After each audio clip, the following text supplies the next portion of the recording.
আসসালামু আলাইকুম। আমি কামরুল হাসান আছি লোকাল এক্সপার্টের সাথে।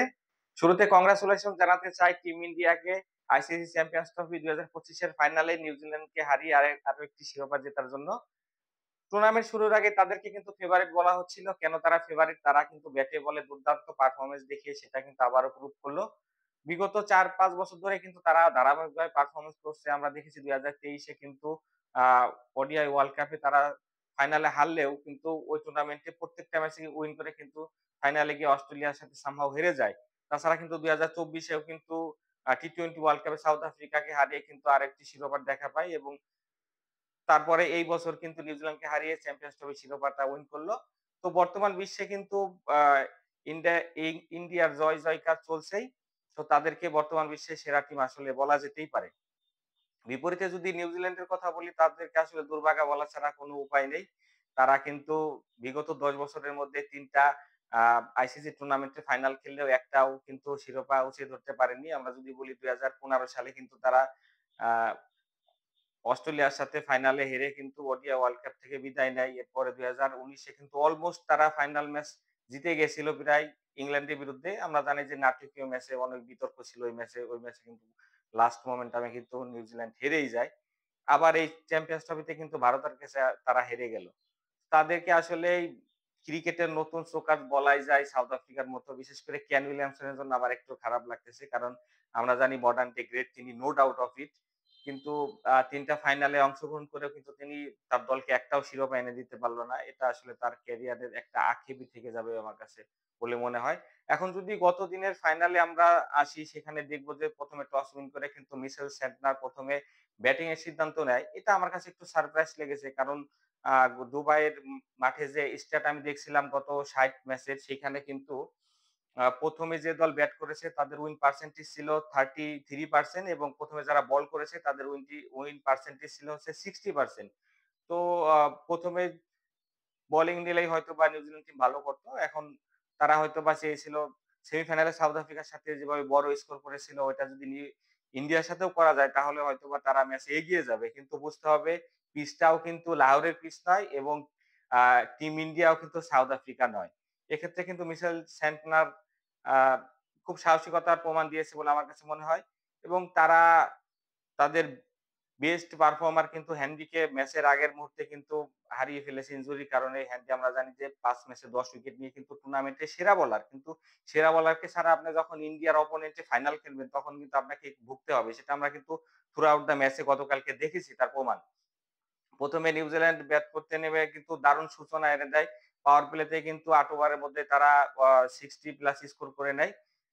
উইলিয়াম দ্রুত ফিরে যায়। আমরা দেখেছি বরুণ চক্রবর্তীর বলে কিন্তু তিনি এলবিডব্লিউর ফাঁদে পড়ে কিন্তু প্যাভিলিয়নে ফিরে যান। রাসিন রাবিন্দ্র কিন্তু এই ম্যাচেও দুর্দান্ত পারফর্ম করে ৩৭ রান করেন। ভালো গতিতে এগোচ্ছিলেন তিনি কিন্তু কুলদীপ যাদবের একটা রং অন বুঝতে না পেরে কিন্তু বোল্ড আউট হয়ে যান। ঠিক পরবর্তীতে তাদের কিন্তু গত ম্যাচের পারফর্মার কেন উইলিয়ামসনও কিন্তু কুলদীপ যাদবের বলে রিটার্ন ক্যাচ দিয়ে কিন্তু ফিরে যান।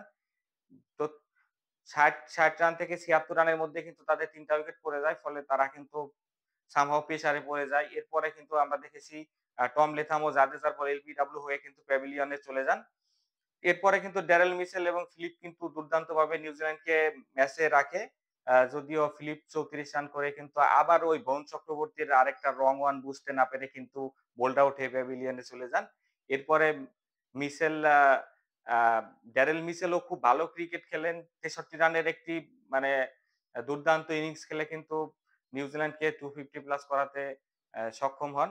এর পাশাপাশি কিন্তু ব্রেসওয়েলও কিন্তু তাকে যথাযোগ্য আ সঙ্গ দেন বলে আমার কাছে মনে হয়। ব্রেসওয়েল কিন্তু খুব ঝড়ো একটা ইনিংস খেলেন। 50 প্লাস স্কোর করেন। খুব কম বলে প্রায় ৪০ বলের মতো কিন্তু ৫০ প্লাস একটা স্কোর করে কিন্তু নিউজিল্যান্ডকে 250 প্লাস স্কোর করাতে সহায়তা করেন। পাশাপাশি ড্যারেল মিচেল আউট হয়ে গেলে কিন্তু মিচেল সেন্টারও রান আউটের শিকার হলে নিউজিল্যান্ডের রান কিন্তু দাঁড়ায় 250 প্লাস। এই রানটা কিন্তু যথেষ্ট ছিল না ফাইনালে আমার কাছে মনে হয় এগেইনস্ট টিম ইন্ডিয়ার বিরুদ্ধে। আরো ২০-৩০ রান করলে হয়তোবা ম্যাচটা অন্যরকম হলেও হতে পারত। তো শেষ করতে নেমে কিন্তু রোহিত শর্মা আজকে দেখেছি আমরা বিস্ফোরক একটা ইনিংস খেলেছে। নিউজিল্যান্ডের বোলারদের যেভাবে তিনি পেটাচ্ছিলেন মনে হইতেছে যে পাড়ার মহল্লাদের কোনো বোলারের বিরুদ্ধে তিনি খেলছেন। তো তিনি ৭৬ রানের একটা ইনিংস খেলে কিন্তু ম্যান অফ দ্য ম্যাচ নির্বাচিত হয়েছেন। আমি আগেই বলেছিলাম যে রোহিত শর্মা কিন্তু big match player, no doubt of it. হয়তোবা দেখা যাবে সে ফাইনালের মঞ্চে কিন্তু তার প্রমাণ পাবো। সেটাই কিন্তু তিনি দেখালেন। রোহিত শর্মার এই ইনিংসটা যদি আপনি একপাশে রাখেন তাহলে কিন্তু এই ম্যাচে আ নিউজিল্যান্ড খুব ভালো বল করছে। তারা এগিয়ে ছিল। কিন্তু রোহিত শর্মা কিন্তু ১ম পাওয়ার প্লেতেই কিন্তু ইন্ডিয়াকে ম্যাচটা উইন করায় দিছিল আমার কাছে মনে হয়। তারা কিন্তু ১০০ রানে ১০৫ রানে তাদের ১ম উইকেট পড়ে, যেখানে ৩১ রান করে আউট হয়ে যান তাদের শুভম্যান গিল। এর পরবর্তী ওভারে কিন্তু মাইকেল ব্রেসওয়েলের বলে আউট হয়ে যান আ কিং কোহলি। কোহলি কিন্তু খুব বেশি ভালো করতে পারেননি ফাইনাল ম্যাচে। যদিও থ্রু আউট দ্যা টুর্নামেন্টে তাদের বেস্ট ব্যাটার অবশ্যই কোহলি। এরপরে রোহিত শর্মা কিন্তু রাচিন রবীন্দ্রকে স্টেপ ডাউন করে 6 মারতে গিয়ে আউট হয়ে যান।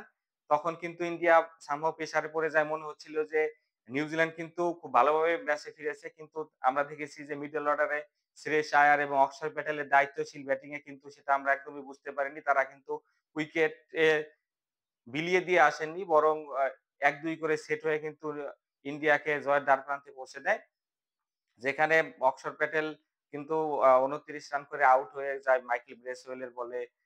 তারপরেও কিন্তু তাদের হার্দিক পান্ডিয়ার আমরা দেখেছি যে ঝড়ো একটা ইনিংস ছিল। একটা ৪ এবং একটা ৬ কিন্তু সে ইন্ডিয়াকে উইন করাতে সহায়তা করেন। পাশাপাশি রবীন্দ্র জাদেজা কিন্তু লাস্ট একটা ৪ মেরে কিন্তু ইন্ডিয়ার উইন এনে দেন এই টুর্নামেন্টে।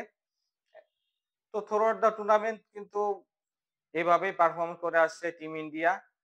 তো নিউজিল্যান্ডের জন্য আফসোস থাকলেও আসলে টিম ইন্ডিয়া যে বেস্ট দল হিসেবে টুর্নামেন্ট জিতেছে তাদের কিন্তু সেটা বলতেই হচ্ছে।